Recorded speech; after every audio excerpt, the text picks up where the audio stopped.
¿Qué tal? ¿Cómo les va? Muy buenas tardes. Qué gusto que nos acompañen en la UNAM Responde, completamente en vivo desde Ciudad Universitaria, en este espacio en donde hemos dado seguimiento a todas y cada una de las etapas de esta larga pandemia y en donde además hemos mostrado la posibilidad y el alcance de nuestra universidad para aportar soluciones en medio de esta crisis sanitaria. Hoy en día el tema que más llama la atención, no solamente en nuestro país, sino a nivel internacional, es la vacuna contra COVID-19, que es ya una realidad por lo menos en un par de países.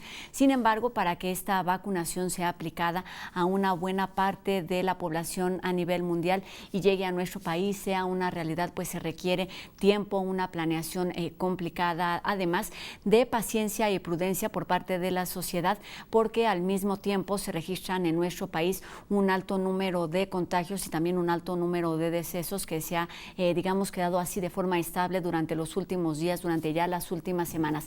Así que esta tarde estaremos hablando de las implicaciones para nuestro país, para los mexicanos, el tener por un lado la esperanza de esta vacuna contra COVID-19 y por el otro lado seguir luchando para evitar todo tipo de contagios o una buena parte de contagios contra COVID-19. Además es miércoles, tenemos nuestra cápsula sobre equidad de género, tenemos nuestras recomendaciones de cultura, humor y mucho más. Quédense con nosotros durante los próximos minutos.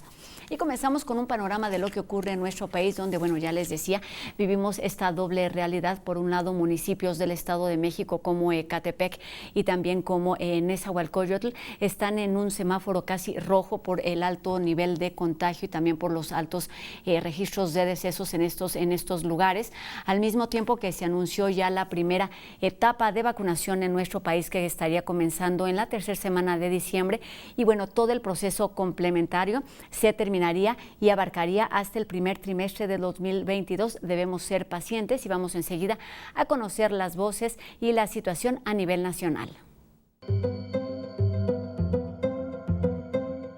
El número de casos activos, mientras más pruebas se hagan, pues más número de casos activos hay.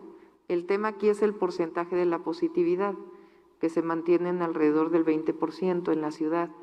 Y mientras más pruebas hagamos, mejor, porque podemos aislar a los casos positivos. Llegan las vacunas de Pfizer a finales de diciembre. Ya se tiene comunicación con la Secretaría de Salud del Gobierno de México, porque una de las ciudades, van a ser dos ciudades, una de las ciudades iniciales es la Ciudad de México por su densidad, por su concentración de población, por el riesgo también de contagio. Y será el personal de salud. Les comento que queremos un regreso a clase seguro en enero. Y ese regreso a clase seguro será obviamente para los estados que estén en verde. Hoy ya lo están Campeche, Chiapas y Veracruz. Y esperemos que en un mes más estén varios otros estados. Depende cómo se comporten en diciembre. Sobre las defunciones, evidentemente cuando hay un incremento en la actividad del virus ya prevista por todos nosotros en todo el territorio nacional, por la temporada de frío, en donde siempre se incrementan el número de infecciones respiratorias agudas, se observa un incremento del 7% de las defunciones sospechosas y confirmadas de la semana 47 a la 48.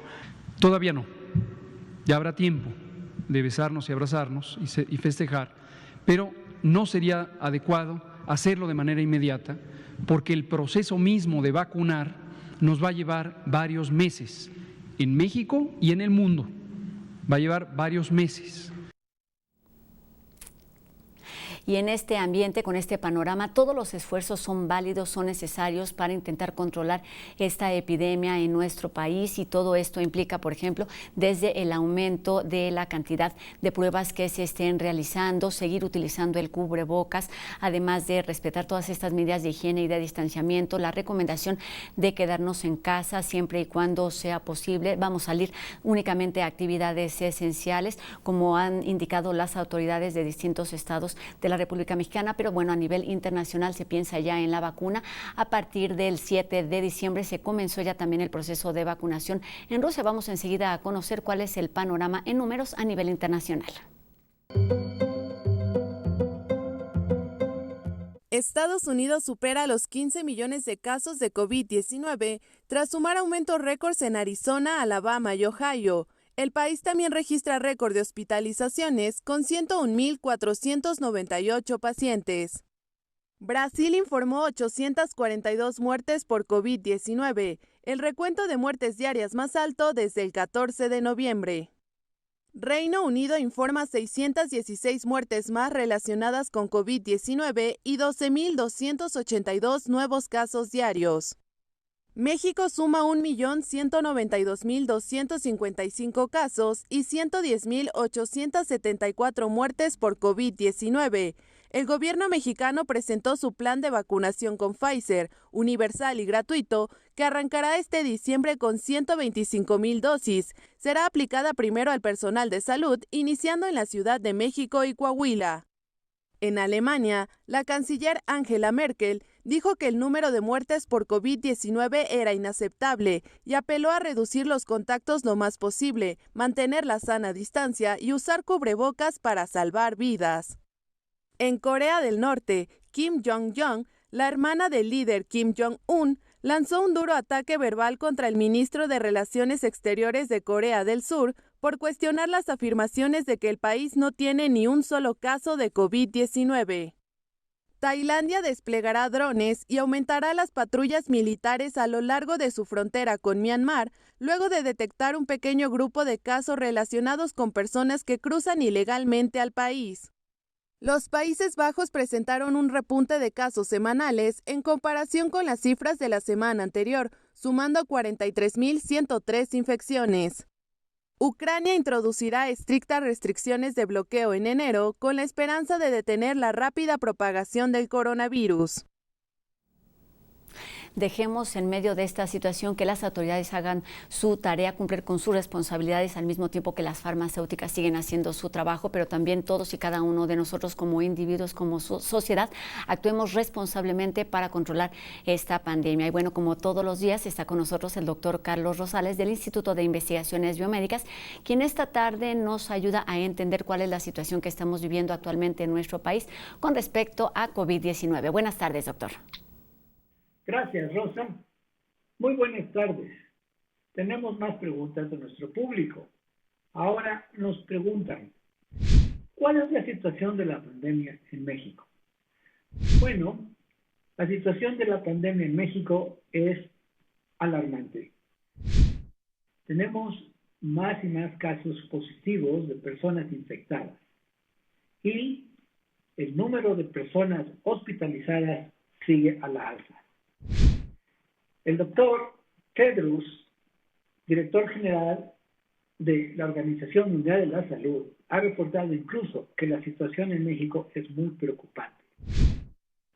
Esto es, a pesar de que el número de infectados en México supera el 1 millón y no es tan alto como en otros países, la letalidad en México es de casi el 10%, una de las más altas en el mundo. Lo cual significa que la infección y la pandemia en México son muy graves. En la Ciudad de México, por ejemplo, la hospitalización durante el mes de noviembre y principios de diciembre llegó hasta el 56%. Aunque estamos cerca, pero aún no regresamos al semáforo rojo, se recomiendan extremar las precauciones. Esto es, si usted no tiene nada urgente que salir, no salga. Si es necesario salir, hágalo con todas las precauciones recomendadas, particularmente el uso de la mascarilla y mantener la distancia con otras personas. Si hay que ir a comprar cosas, de preferencia que lo haga una sola persona de la casa. Comuníquese con sus amigos por teléfono o por videoconferencia. No hagamos fiestas ni reuniones. Y muy importante, si usted presenta síntomas, busque atención médica inmediatamente. Cuídese mucho. La pandemia está en una situación difícil y es una situación preocupante en México. Todos debemos cooperar para disminuir sus efectos. Muchas gracias. Regresamos con Rosa al estudio de TV UNAM. Gracias, doctor. Pues sí, no echemos en saco roto todas estas indicaciones. Y vamos a regresar para platicar sobre vacunas y la vacunación en nuestro país después de la pausa. No se vayan, esto es La UNAM Responde.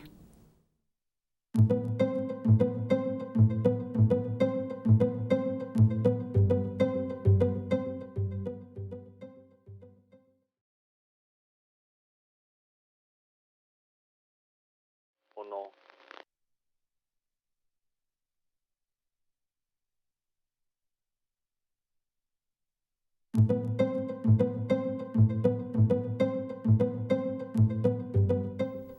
Comenzamos este segundo bloque de la UNAM Responde con nuestra entrevista. Ya les decía al principio que el tema principal, no solamente en nuestro país, sino a nivel internacional, son las vacunas, la estrategia que se aplicará en cada una de las entidades para que la vacuna llegue a un porcentaje amplio de la población. Para esto se requiere tiempo, se requiere paciencia, se requiere prudencia para seguir actuando responsablemente, para conocer un poquito de cuáles son las implicaciones de esta realidad ante el aumento de contagios y de cuáles son pues distintas dudas que nos van surgiendo con respecto a la aplicación de las vacunas. Esta tarde me da mucho gusto saludar al doctor Mauricio Rodríguez Álvarez, quien es vocero de la Comisión Universitaria para la Atención de la Emergencia por Coronavirus. Es además académico y profesor de la Facultad de Medicina de nuestra universidad. ¿Cómo estás, doctor? Un gusto saludarte una vez más aquí en la UNAM Responde. Buenas tardes. Hola Rosa, muy buenas tardes. Muchas gracias por invitarme. Saludos al auditorio. Pues no siempre es necesario acercarnos a esta comisión de nuestra universidad que no se detiene como el resto de nuestra casa de estudios. Y es importante, doctor, además, pues para tener un panorama, digamos, claro y certero que nos vaya aclarando las dudas con respecto a las distintas etapas que se van presentando. Y hoy, evidentemente, es la vacuna el tema que nos ocupa. Estamos a unos días de que se comience este proceso en nuestro país y es normal, me parece, que haya pues mucha esperanza, muchas expectativas, dudas. ¿Cuál es, desde la investigación científica, cómo leen esta noticia, este hecho desde la investigación científica de nuestra universidad? Bueno, es un logro de la biotecnología, de la industria, de toda la comunidad científica internacional que se hayan tenido las primeras vacunas en tan poco tiempo. Todas las vacunas que que están buscando registro, que están a punto de comenzar a utilizarse, han tenido que pasar por todas las etapas de investigación que habitualmente se necesitan para demostrar que son seguras y que son efectivas y que se pueden utilizar en la población. Lo que estamos ya escuchando, pues ya son planes un poco más concretos de cómo puede empezar la vacunación, cuáles van a ser los grupos prioritarios, cómo va a ser esta acción de vacunación. Y también hay que ver las noticias estas con cierta reserva, porque nos podemos de pronto confiar en que ya están aquí las vacunas y entonces ya no es necesario seguirnos cuidando. Las vacunas van a comenzar a introducirse de manera paulatina, muy poco a poco. Seguramente durante todo el año que entra van a ir llegando cada vez más y más dosis de vacuna. Entonces, la epidemia ahorita la tenemos encima, ¿no? Hace unos minutos la nota justamente decía que la actividad ha subido en la ciudad, en el Valle de México, en muchos estados, en muchas ciudades del país. Entonces, tenemos que seguirnos cuidando y estar pendiente de cuándo y cómo nos tocaría la vacuna durante el año que viene. Exactamente, vamos a ir tratando estos puntos de forma un poquito más clara y más pausada, pero la siguiente pregunta va justamente con respecto a este tema. El desarrollo de Pfizer y de BioNTech pues se estaría aplicando a partir de ya. Sin embargo, no significa que la pandemia esté terminada y es ¿cómo podemos poner en la balanza algo que ya nos mencionabas, que es al mismo tiempo que la vacuna llega, estamos teniendo por otro lado un alto número de contagios y de decesos, que también te quería preguntar, es una situación que se esperaba con respecto a la temporada de invierno y las enfermedades respiratorias? Mira, ahora sí que más que por culpa del invierno, que todavía ese impacto no lo vemos, lo que estamos viendo ahorita es la serie de contagios que fueron ocurriendo desde mediados de octubre y que poco a poco fueron provocando más contagios y más contagios en las comunidades. Y ahorita estamos viendo a los enfermos. Esto quiere decir que se contagiaron en las semanas pasadas. Entonces, lo que podemos hacer ahorita es interrumpir las cadenas de contagio para que podamos estar en finales de diciembre un poco más relajados, si podríamos decirlo, y en enero y en febrero no tener más epidemia, que es lo que podría pasar si ahorita ocurren más contagios, ¿no?, durante todas estas fiestas. Exactamente, lo que se buscaría entonces es controlar ahorita los contagios para evitar que durante los meses de enero y febrero se tenga un aumento aún mayor en el número de contagios y probablemente de decesos. Exactamente. Ahorita, acuérdense, los contagios se llevan en una fecha y unos días después comienzan a estar enfermos, pero sigue habiendo contagios. Entonces vemos una cadena pues, prácticamente interminable. Y depende de todos y cada uno de nosotros. De esto me parece importante hablar, doctor. Lo decía hace unos minutitos, las autoridades, los científicos, las farmacéuticas están haciendo su trabajo. Y nosotros como ciudadanos, como individuos, como familia, debemos también cumplir con nuestra responsabilidad, que pues ya la sabemos un poquito, pero no está más recordarlas, doctor. Platícanos de este tema o recuérdanos estas indicaciones. Rosa. Además, justamente ahorita ya estamos cansados porque ya llevamos muchos meses, ya se relajó mucho las medidas, pero tenemos que regresar a cubrebocas, higiene de manos, sana distancia y además identificar rápido a los enfermos, prevenir contagios y evitar complicaciones. Imagínense que un enfermo cuando comienza con datos clínicos de la enfermedad, catarro, tos, dolor de cabeza o fiebre, ya lleva 3 días contagiando.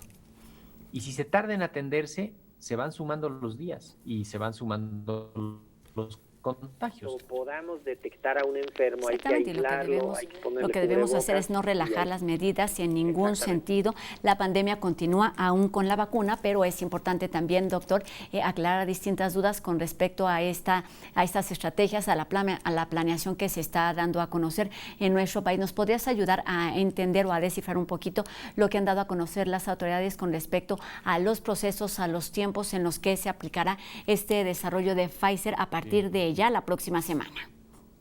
Claro que sí. Lo primero fue que se anunció que esa vacuna va a ser la primera que se va a utilizar y se planteó un abordaje de acuerdo a los riesgos.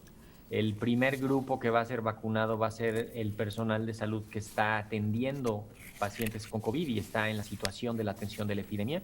Y después, conforme vaya habiendo más vacunas disponibles, se empezará a vacunar a los grupos de más alto riesgo, que son las personas de 80 años con y sin comorbilidades, luego después a los de 70, después a los de 60, después a los de 50, después a los de 40, en función de las vacunas que vaya habiendo disponibles. Entonces, no vamos a ir a buscar las vacunas antes de tiempo.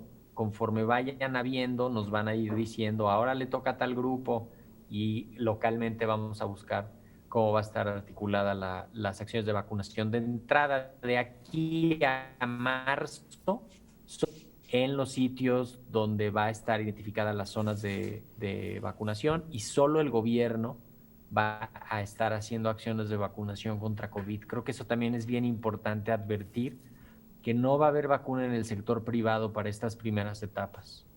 Sí, quería hablar de esto también.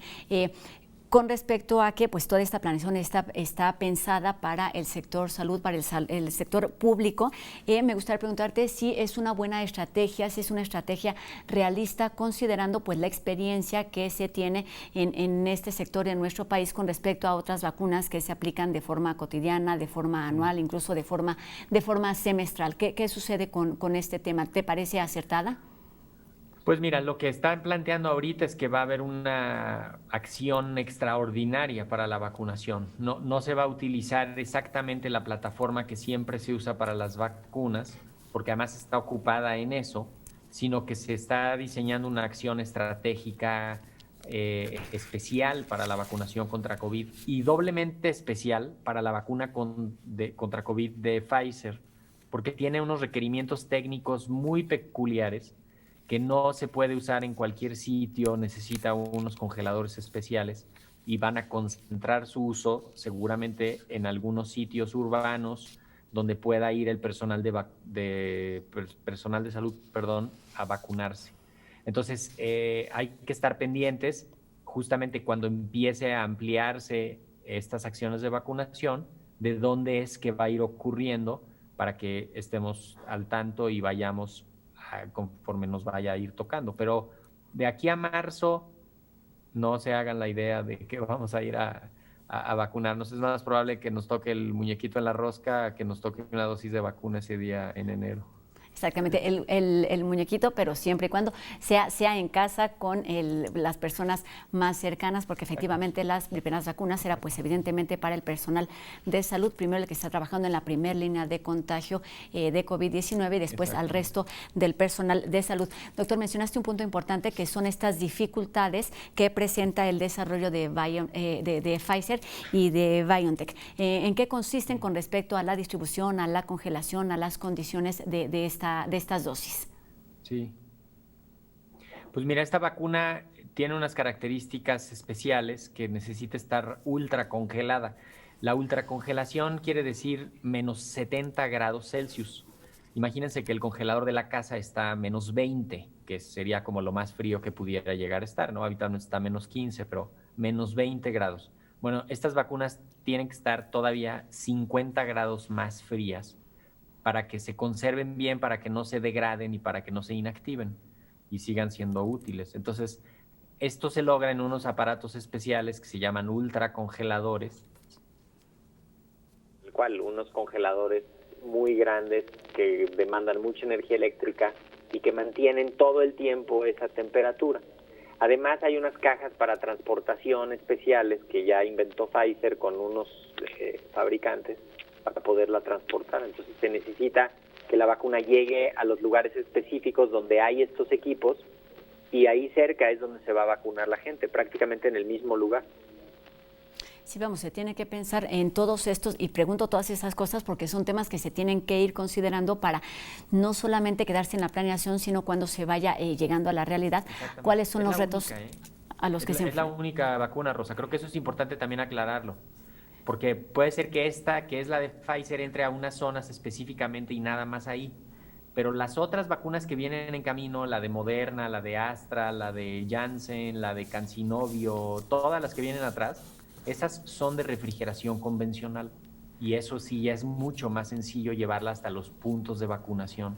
Pero esta de Pfizer, por eso la va a transportar el ejército, por eso la van a custodiar y la van a tener muy vigilada, también para garantizar su seguridad y la conservación y el transporte.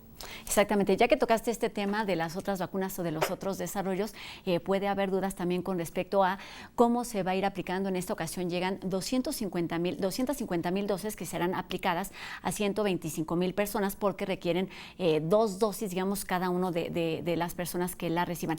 ¿Qué conocimiento se tiene con respecto a los otros desarrollos? ¿En qué etapa están trabajando en estos momentos? ¿Qué se sabe de estas otras vacunas y colaboraciones? Sí, bueno, la de AstraZeneca, que también es de 2 dosis, ya ayer publicó un artículo importante y toda la información completa de un análisis. Será cuestión de semanas que comiencen a pedir las primeras licencias y los permisos para comercializarla. La vacuna de Moderna ya pidió licencias, le van a resolver también antes de que termine el año para el uso de emergencia. La vacuna rusa está completando estudios, la vacuna de CanSinoBio, una de las chinas, está también completando estudios. Entonces, seguramente en el primer trimestre del año que viene vamos a ir viendo aprobaciones y ya se podrán pues materializar los abastos y hacer planes en función de eso. Lo que tenemos ahorita solamente es estas poquitas dosis de Pfizer que van a llegar y lo demás son puros planes. Entonces también hay que estar pendientes de eso. Exactamente, porque no existen tal cual las vacunas. Solamente para terminar con este tema, doctor, aunque solamente existen, digamos, realmente estas vacunas del desarrollo de Pfizer, el plan de vacunación en nuestro país incluye que estén llegando también las vacunas de todos estos desarrollos que todavía no son una realidad. Exactamente. Eso le agrega complejidad, porque si falla algo de eso, pues entonces nuestro plan se altera. Si el fabricante no va a poder surtir las vacunas como dijo en tiempo y forma, pues se nos frena la vacunación aquí. Y no solo aquí, es un fenómeno mundial. En Estados Unidos ya están preocupados porque Pfizer no les va a poder surtir todas las vacunas que quieren acaba de firmar Moderna con Canadá 40 millones. O sea, la distribución de las vacunas va a ser todo un tema a nivel mundial y primero se tiene que garantizar la vacunación del personal de salud. Exactamente, la efectividad era el primer paso que parece estar resuelto, pero hay algunos otros más por resolver que tiene que ver con la producción, con la distribución y con la aplicación en todos y cada uno de los países que por supuesto están afectados con esta enfermedad de COVID-19, y en esa realidad y en esa situación estamos aquí en México. Doctor, es momento de hacer una pausa en esta primera parte de nuestra entrevista. Regresaremos más adelante para seguir resolviendo dudas con respecto a quiénes serán aplicadas las vacunas y cuáles son esas estrategias, esas alternativas que nosotros debemos seguir tomando en medio de esta pandemia y en medio de esta situación complicada. Así es que te pido unos minutos, pero regresaremos más adelante. Y es que tenemos aquí más información en la UNAM Responde. Vamos enseguida a conocer nuestras recomendaciones culturales para esta tarde.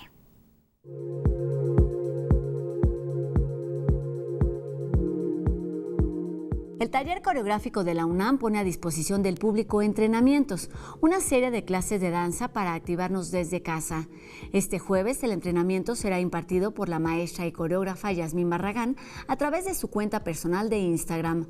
La clase es transmitida a las 9 de la mañana para empezar el día danzando con energía.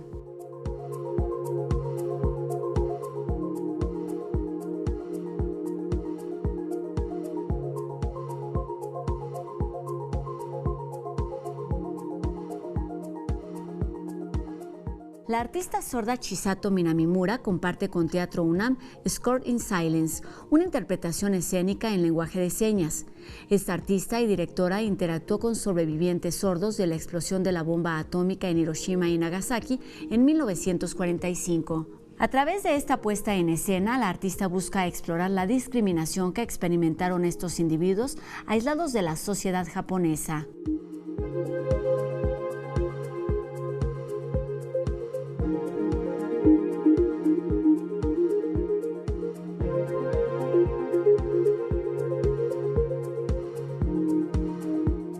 Durante esta semana se presentan y se proyectan las piezas audiovisuales en formato de cortometraje con diferentes temáticas que se trabajaron en el taller Memoria sobre un tiempo distinto, organizado por el Centro Cultural Universitario Tlatelolco y creado desde el área de mediación educativa. En este taller se revisó la importancia de conservar una memoria fílmica sobre los distintos confinamientos que las personas han vivido durante este año a causa de la pandemia, así como la inmersión a nuevas normalidades.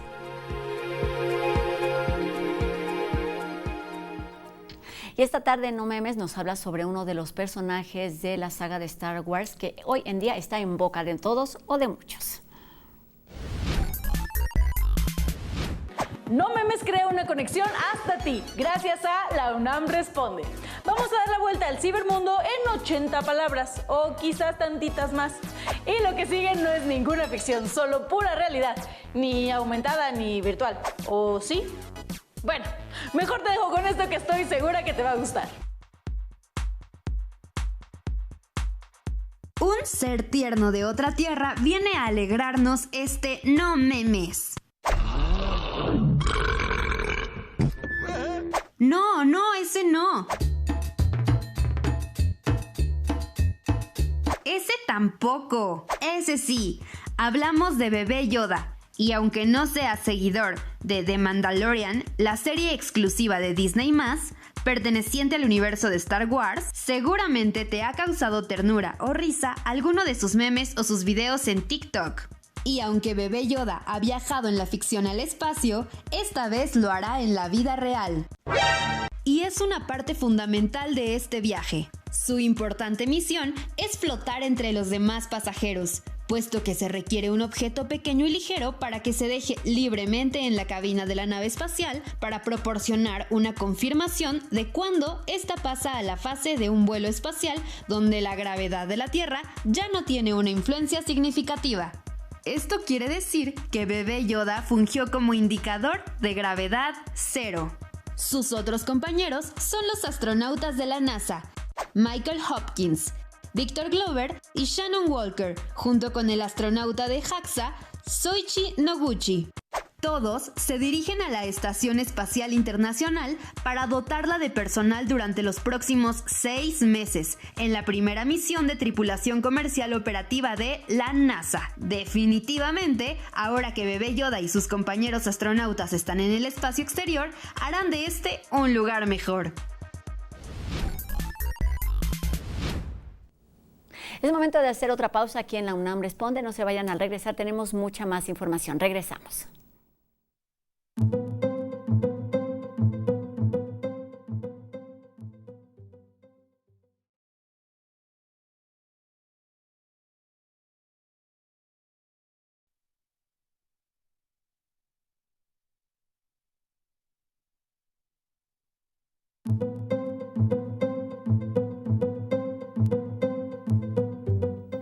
Qué gusto que continúen con nosotros aquí en la UNAM Responde y comenzamos este bloque con la Coordinación de Igualdad de Género de nuestra universidad, que semana a semana nos presenta alguna cápsula con información y también con algunas recomendaciones para participar y conocer sobre este tema indispensable no solamente para nuestra universidad, sino para el país. Vamos con Sandra Lorenzano. Hola, ¿cómo están? Bienvenidas, bienvenidos y bienvenides a Ser Universitarias, una colaboración que realizamos conjuntamente la Coordinación para la Igualdad de Género y TV UNAM. Yo soy Sandra Lorenzano y a nombre de nuestra coordinadora, la doctora Tamara Martínez Ruiz, les doy la bienvenida. Y hoy quiero hacerles una invitación que se inscribe dentro de nuestra conmemoración del 25 de noviembre, el Día Mundial para la Erradicación de la Violencia contra las Mujeres, y los 16 días de activismo que nos llevan hasta el 10 de diciembre, Día Mundial por los Derechos Humanos. Y esta es una convocatoria para que se sumen a un libro que se llamará Voces de las Universitarias para los Nuevos Tiempos. ¿De qué se trata? De que escriban su testimonio, que nos cuenten cómo han vivido este 2020, cómo se han sentido, qué les ha pasado, qué les gustaría compartir, qué fue lo mejor o lo peor que les sucedió. Es eso, los testimonios de las mujeres de la UNAM, académicas, estudiantes de los 3 niveles, trabajadoras de base y de confianza, están todas invitadas, mujeres cis y mujeres trans también. ¿Qué hay que hacer? Pues escribir un texto que puede ser individual o puede ser colectivo y enviarlo a la Coordinación para la Igualdad de Género antes del 12 de enero. Pueden aprovechar las vacaciones para contarnos qué tal ha sido este periodo para ustedes. Las bases pueden verlas en nuestra página web coordinaciongénero.unam.mx. Ahí van a venir exactamente los requisitos, en qué tamaño de letra, cuántas páginas, pero lo importante es que sumemos nuestras voces, sumemos nuestros testimonios y le mostremos al resto de la comunidad universitaria y al país cómo hemos vivido las mujeres durante este 2020. Gracias y esperamos entonces sus colaboraciones. Nos vemos la próxima semana. Cuídense mucho. Chao. Ahí está la invitación, no solamente a conocer sobre temas de equidad y de género, sino a participar con esta convocatoria. Y bueno, retomamos la segunda parte de nuestra entrevista con el doctor Mauricio Rodríguez, quien es vocero de la Comisión Universitaria para la Atención de la Emergencia por Coronavirus, que ha estado muy presente y muy activa, como dijimos, en todas y cada una de las etapas. Doctor, nuestra universidad ha estado activa, participando, haciendo aportes desde muy distintas disciplinas, y en el tema de la vacuna o la vacunación, por supuesto, no es la excepción. Platícanos de esta participación que podría tener la comunidad universitaria en este plan de vacunación para los próximos meses en todo el país. Sí. Bueno, esto es otro ejemplo más de cómo la universidad puede contribuir y debe contribuir a la sociedad, ¿no? Debe de retribuir lo que la sociedad le da. Y precisamente se está buscando organizar unas brigadas para que en caso de que sea necesario se pueda contar con la participación de los universitarios en estas acciones extraordinarias de vacunación que va a haber en el país. Entonces hay una convocatoria abierta de varias carreras, básicamente las que están relacionadas con las ciencias de la salud, para que se apunten los estudiantes de los años más avanzados, a partir de los terceros años o de los, me parece que es del quinto semestre, sexto semestre, dependiendo de la carrera, ahí habría que verlo. Y justamente, pues cuando ya se sepa exactamente qué se necesita, poder contar con esta participación de los universitarios. Esto no es la primera vez que la universidad ayuda y que la universidad pues demuestra que a través del espíritu de los universitarios se lleva a cabo acciones en favor de la sociedad, ¿no? Muchos universitarios están participando en los estudios clínicos que se están haciendo de vacunas y desde luego pues toda la investigación que se está llevando a cabo en torno a la pandemia. Exactamente, la universidad presente con todas sus acciones y con todas sus capacidades presente en esta crisis de salud que también, bueno, ya son muchas crisis. Doctor, volviendo a este tema de las vacunas, podemos platicar sobre su uso, es decir, no sirve para curar la enfermedad de COVID-19, sino que tiene un objetivo de prevención. Es así con esta vacuna y platícanos cuál es el objetivo de que la vacuna sea aplicada, digamos justo eso, de forma preventiva a la población. Una de las limitantes que tenemos ahorita es los estudios clínicos apenas llevan los primeros meses de seguimiento. Esto lo que ha permitido definir hasta ahorita es justamente si en el tiempo posterior a la vacunación la gente se contagia y se enferma, y en el caso de los que se enfermen, ver qué tanto se enferman, ver si les da enfermedad leve, moderada o grave, si se tienen que hospitalizar, si se tienen que intubar o incluso si mueren. Y todo esto se registra y se mide como parte de la eficacia de las vacunas. Hasta ahorita sabemos, cuando menos de los 3 estudios que han puesto resultados públicos muy, digamos, muy completos, que esas 3 vacunas ayudan a prevenir cuando menos las enfermedades más graves y que eso ya sería una ventaja importante. Las vacunas lo que hacen es que estimulan al sistema inmune para generar defensas y tener listas las defensas para cuando te encuentras en la vida real con el microorganismo contra el que te vacunas, puedas evocar esa memoria inmunológica y resolver más rápido la enfermedad. Todavía no queda claro, Rosa, si vamos a inhibir la transmisión del virus en los individuos que estén vacunados. Eso todavía no lo podemos saber. O si les va a dar después otra infección más leve o no. Eso se irá sabiendo en los siguientes meses. Exactamente, como bien nos decías hace unos minutos, pues este proceso se dio de forma muy acelerada el que esté lista una vacuna, pero por supuesto hay que ser pacientes y prudentes y seguir esperando lo que sucede con esta observación que se seguirá haciendo de las personas que resulten vacunadas. Doctor, en este sentido, ¿cuál es la relación del porcentaje de personas que sean vacunadas conforme pase el tiempo con el término de inmunidad de rebaño que también ha estado muy presente durante todos estos meses? Sí, el término de inmunidad de rebaño justamente es esa protección que tienen los individuos dentro del colectivo. Mientras más individuos estén protegidos individualmente, se va a sumar esa protección en la colectividad de los individuos del grupo. Esto lo decimos la inmunidad de rebaño como un rebaño de ovejas, si quieren, que pues todas están protegidas, quizá primero por las que están más externas, más afuera, y después por las que adentro sepan qué hacer, o etcétera, ¿no? Entonces, lo que alude esto es protección individual que tiene impacto en el grupo, en lo colectivo. Se dice habitualmente que necesitamos una inmunidad efectiva arriba del 70% para poder decir que tenemos inmunidad de rebaño, inmunidad de grupo. Para esta enfermedad todavía no nos queda claro exactamente cuánto necesitamos. Estamos asumiendo que más del 70%.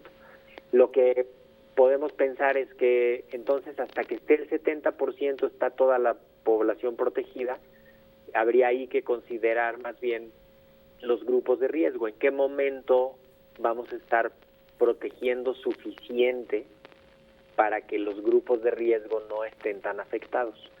y eso ya nos puede ayudar a manejarlo de otra manera, porque entonces podemos hacer intervenciones de vacunación más puntuales, buscando proteger a los más vulnerables, porque no vamos a alcanzar inmunidad de grupo por vacunación hasta dentro de más de un año, porque no va a haber vacunas suficientes. Lo que significa también esta inmunidad de rebaño es que pues si las personas a tu alrededor están protegidas, tú también tienes menos posibilidad y riesgo de contraer la enfermedad.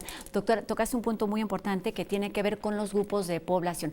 Ya vimos, o bueno, hemos escuchado que se comenzará con el personal de salud y con los grupos de edad más altos, digamos de 80, 70, 60, 50, 40 años, y un grupo de población que en esta ocasión o para esta vacuna no está considerado de forma preliminar, es la población entre 0 y 16 o 18 años. Platícanos la razón. Sí, bueno, en la mayoría de los estudios clínicos no están incluyendo esta población. Los estudios clínicos en pequeñitos son más complicados, necesitan varias acciones adicionales por la población. El tipo de seguimiento de esos es mucho más complejo. Igual con las embarazadas, por ejemplo, estos estudios no están incluyendo embarazadas. No se sabe qué va a pasar con la vacuna en las embarazadas. Ahorita no están incluidas y no se van a vacunar inicialmente las embarazadas. Hay que protegerlas de otra manera. Entonces, lo que están haciendo es, en uno de ellos está incluyendo hasta personas de 15 años. Y ahí sí podría ser que esa vacuna, si funcionó bien, se podría utilizar en personas hasta de 15 años. Pero definitivamente los pequeños no están contemplados en los grupos de vacunación, cuando menos para todo el año que viene, porque no es un grupo que haya estado fuertemente impactado por la epidemia hasta ahora. Entonces, lo que se ha buscado con estos estudios es encontrar rápidamente a los grupos más afectados y conducir los estudios con miras a proteger a esos grupos, y eso es lo que están logrando. Por eso vamos a empezar a vacunar primero personal de salud por 1000 razones, y luego a los mayores de 80, a los mayores de 70, a los mayores de 60, porque son los que les va peor cuando les da COVID. Doctor, hay un término que aquí me parece que viene muy al caso y estaría perfecto que nos ayudaras a entenderlo y explicarlo, que tiene que ver con el término administrar el riesgo en términos de pandemia de COVID y de virus del SARS-CoV-2. Sí, bueno, el asunto es que los riesgos no van a desaparecer. Entonces, el riesgo de contagiarse ahí va a estar. Mientras más casos haya, más riesgo hay. Pero lo que tenemos que aprender a hacer es precisamente la administración de los riesgos. Si yo tengo que salir al supermercado a hacer la compra, o al banco, o algo importante, a la farmacia o lo que sea, entonces tengo que tomar todas las acciones necesarias para que esa actividad no sea tan riesgosa. El ejemplo más sencillo sería cruzar la calle. Para cruzar la calle nosotros administramos el riesgo.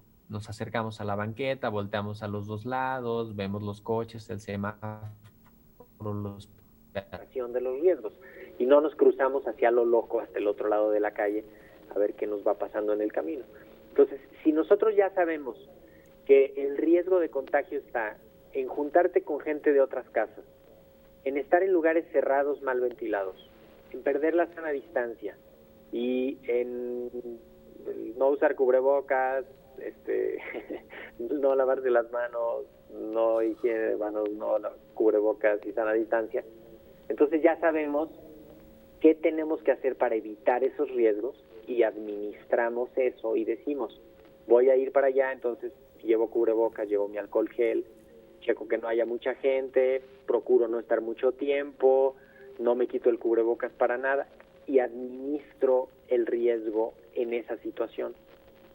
Administrar después, seguirnos cuidando y disminuir todas las posibilidades de contagio, tal cual lo estamos haciendo ahorita, como lo deberíamos estar haciendo, aunque se esté iniciando ya con estos procesos de vacunación. Doctor, también ayuda con respecto a las personas que ya han sido contagiadas, que ya han dado positivo con COVID-19. ¿Estas personas se recomienda que reciban también la vacuna? Sí, ahorita la política nacional está incluyendo que estas personas sí se vacunen. Quizá les vaya a disminuir el riesgo de que se pudieran reinfectar. Todavía no queda claro completamente qué va a pasar con eso, ¿no? Pero sí están contemplados para vacunarse las personas que ya les dio. Doctor, y con respecto volviendo un poquito a esto de las dosis y de la cantidad de personas que serán vacunadas, considerando todo este grupo amplio que no está contemplado, que son los menores de edad, digamos así en términos muy generales, y por eso es que se están haciendo, digamos, colaboraciones con distintas farmacéuticas. ¿Hay un estimado de cuántas vacunas se tendrían que estar recibiendo en nuestro país para lograr esta protección de rebaño? Necesitan para ese fin, que sería, imagínense, vacunar cuando menos al 70% de la población, que somos 130 millones de personas, habría que estar vacunando pues cuando menos como a 80 o 90 millones de personas. Eso va a estar muy difícil. Vamos a tener alrededor de 70 millones de dosis el año que entra, así si todo sale bien, que podrían ser eso 35 millones de esquemas. Entonces, en el mejor de los casos va a haber 40 millones de personas vacunadas para finales del año que entra. Pero de esas, y ya no quiero ponerte triste, Rosa, no a todos les funciona la vacuna. Si vacunamos a 100, hasta ahorita lo que sabemos es que alrededor de 93, 95 les va a servir y a los otros no. Pero las otras vacunas van a andar también ahí oscilando, entonces imagínense, pues necesitamos vacunar a muchísima gente. Por eso hay que fijarnos bien a quién vamos a vacunar, cuándo, y mientras eso ocurre, seguirnos cuidando. Exactamente, doctor. Más que ponernos triste, ojalá fuera yo la única que se pone triste, pero lo que tenemos que hacer y la forma de actuar es que tenemos que ser muy realistas y poner sobre la mesa todas estas realidades y reiterar, vamos, la vacuna no va a terminar con la pandemia, no va a terminar con estas medidas de higiene y de distanciamiento que ya conocemos. Debemos ser muy claros y debemos seguir actuando responsablemente. Y bueno, ante esta realidad, ante esta situación, pues la pregunta sigue siendo, ¿qué hacer para no enfermarnos, doctor? Pues evitar a toda costa ahorita juntarnos con gente de otras casas. Ahorita hay mucha transmisión del virus. Si se juntan personas de 2, de 3, de 4 casas, el riesgo se eleva para todos. Entonces, eso hay que evitarlo. Hay que identificar rápido a los enfermos.